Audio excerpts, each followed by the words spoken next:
साथियों, आपका हमारे यूट्यूब चैनल संकल्प क्लासेस पर बहुत बहुत स्वागत है।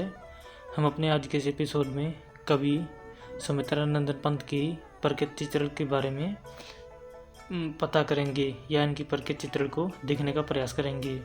तो चलिए शुरू करते हैं। सुमित्रानंदन पंत की कविताओं में प्रकृति चित्रण। सुमित्रानंदन पंत जी को प्रकृति का सुकुमार कवि कहा जाता है, क्योंकि उनकी कविताओं में प्रकृति का बहुत ही अच्छा चित्रण मिलता है। वे छायावाद के एक विशेष कवि होने के साथ उन चार स्तंभों में से एक हैं जिन्होंने छायावाद के क्षेत्र में एक विशेष योगदान दिया है। कवि सुमित्रानंदन पंत जी ने प्रकृति का मानवीकरण करके अपने कविताओं में को उच्च कोटि का बना दिया है, अतः वे एक अच्छे प्रकार के कवि हैं। ऐसा माना जाता है कि उनकी एक रचना चिदंबरा पर उन्हें ज्ञानपीठ पुरस्कार से सम्मानित भी किया गया था।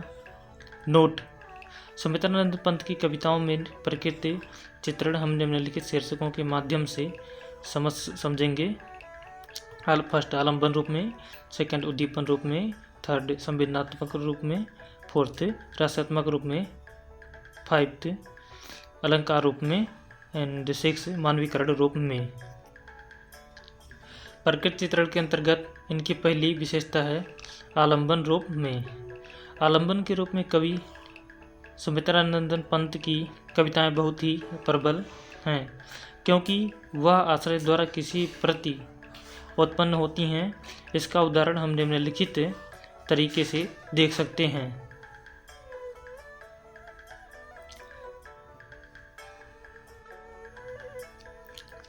दोस्तों, तो इस कविता का एग्जाम्पल है: पावस ऋतु थी पर्वत देश, बार बार परिवर्तित प्रकृति देश वेश, मेखलाकार पर्वत पार, अपने सहस्र दिगु सुमन फाड़, अवलोक रहा है बार बार। कवि सुमित्रानंदन पंत की प्रकृति चित्रण के अंतर्गत अगली विशेषता है उद्दीपन रूप में। हम इनके प्रकृति को उद्दीपन रूप में भी व्यक्त कर सकते हैं। उद्दीपन रूप में कवि सुमित्रानंदन पंत जी बहुत अच्छी कविताएं लिखते हैं, क्योंकि पंत जी जानते थे कि उद्दीपन रूप में कविताएं आश्रय द्वारा उत्पन्न भावों को उद्दीप्त कर देती हैं। इस प्रकार इस संबंध में उनकी अनेकों कविताएं हैं जो उद्दीपन रूप में लिखी गई हैं, और इसमें प्रकृति का भी बहुत ही अधिक प्रयोग किया गया है। इसके बाद इसका उदाहरण है: चलने लगी मधुर मधुपात, हिला तिरड़े कुंज तरुपात, चलने लगी प्रिय मधुबात, मधुर कुंज मधु छल हिमगात।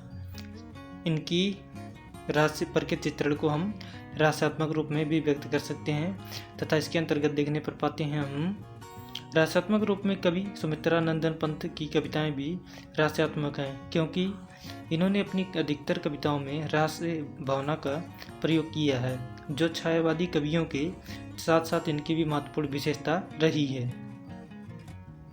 तो इसका एग्जाम्पल इस प्रकार है: ना जाने तपक तड़ित में कौन, मुझे इंगित करता मौन, ना जाने सौरभ के मिस कौन, संदेशा मुझे भेजता मौन।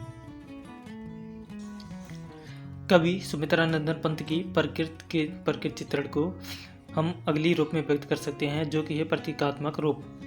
प्रतीकात्मक रूप में बात करने पर हम पाते हैं कि कवि सुमित्रानंदन पंत की कविताओं में अधिकतर उदाहरण प्रकृति के संबंध में ही प्रतीक बनाकर प्रयोग किए गए हैं, क्योंकि सुमित्रानंदन पंत जी यह जानते थे कि अपनी कविताओं में प्रकृति को प्रतीक मानकर वर्णन करने से प्रकृति की प्रधानता और भी बढ़ती चली जाएगी।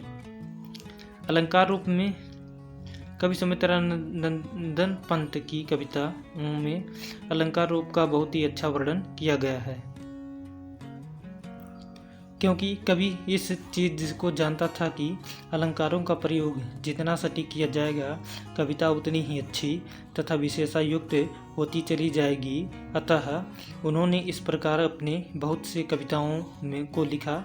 उसका एक उदाहरण द्रष्टव्य है: सिकता की ससमित सीपी पर मोती सी ज्योत्सना रही बिचर।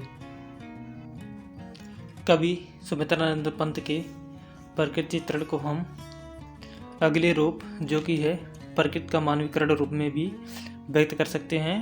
प्रकृति का मानवीकरण भी छायावादी कवियों की एक प्रमुख विशेषता है, क्योंकि छायावादी कवियों में जैसे निराला तथा महादेवी वर्मा इत्यादि लोगों ने अपने कविताओं में प्रकृति का बहुत ही अच्छा मानवीकरण किया है, जिसके माध्यम से वे छायावाद को एक विशेषता मानवीकरण प्रकृति का देने में सफल रहे हैं।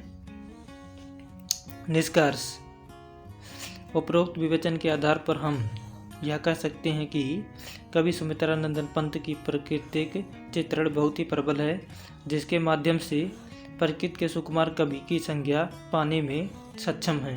तो इसी के साथ कवि सुमित्रानंद पंत की प्रकृति चित्रण समाप्त होता है।